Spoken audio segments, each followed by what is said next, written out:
Le Bauhaus, c'est l'évolution de l'Institut des arts décoratifs de Weimar, donc à partir de la fin de la Première Guerre mondiale, qui a muté en fait en un mouvement architectural de design et d'art qui prenait du coup beaucoup l'expérimentation et la réalisation concrète de production.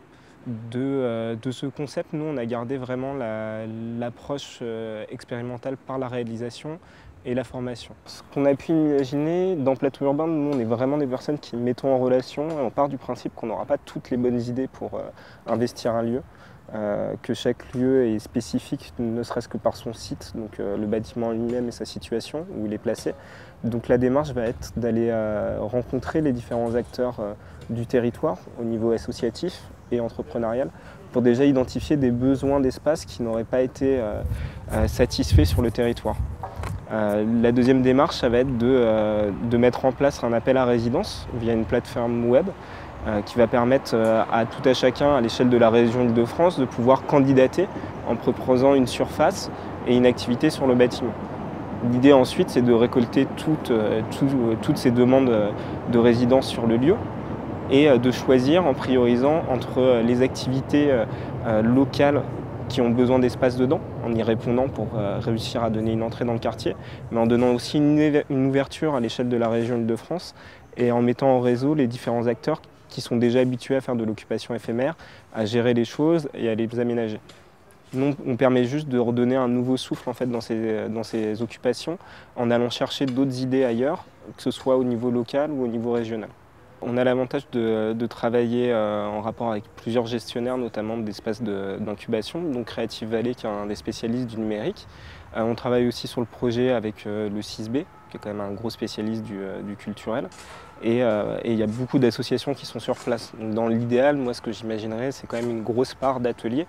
Dans le bâtiment qui va rester en fait, sur le projet dans un premier temps, c'est un bâtiment circulaire qui est actuellement utilisé par Paris Plage, dans lequel il y a un gros espace de stockage, un espace de création et des bureaux.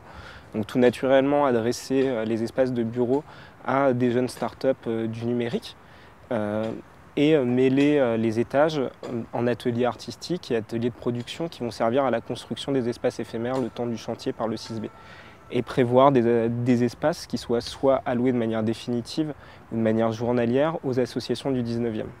Le but de mixer ces populations, c'est de créer un sentiment d'appartenance aux gens qui sont sur le quartier, mais aussi de leur permettre de découvrir d'autres milieux. Pourquoi Creative Valley? Parce qu'il y a le Cargo, donc le plus gros incubateur de Paris qui ouvre en novembre, dans lequel il y aura des surfaces qui vont être possédées par Creative Valley, où il y aura une animation. L'idée, c'est de faire un jeu de miroir entre cet espace éphémère et cet espace périn, en donnant à voir aux personnes qui sont dans le Cargo l'espace éphémère et les possibilités qui sont plus grandes et plus libres de réalisation dedans, et aux personnes qui vont passer par notre îlot éphémère, de voir en fait l'autre milieu qui va être situé juste à côté. Donc du coup, par cette initiative, on va initier les déplacements.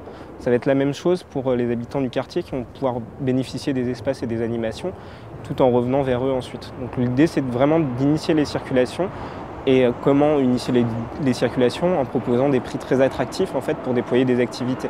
Donc l'idée, c'est aussi au sein du quartier Riquet d'identifier des jeunes qui ont envie de créer des entreprises, des petits business qui ont envie, je ne sais pas moi, de lancer une marque de t-shirt ou qui lancent un groupe de rap ou qui sont intéressés, et de les faire venir dans un environnement qui va être ouvert, qui va les accepter et leur donner à voir ce qui existe de l'autre côté. C'est aussi proposer aux collégiens d'aller faire des stages dans les jeunes startups, des stages type collège, pour leur montrer que, que le milieu du numérique a beaucoup changé, est devenu très ouvert et assez accessible. Donc c'est permettre de donner à voir ça et de garder aussi ces projets qui sont du territoire au sein de l'incubateur et de les faire évoluer vers des projets définitifs et de leur permettre, comme un tremplin, d'intégrer le marché plus classique de la location.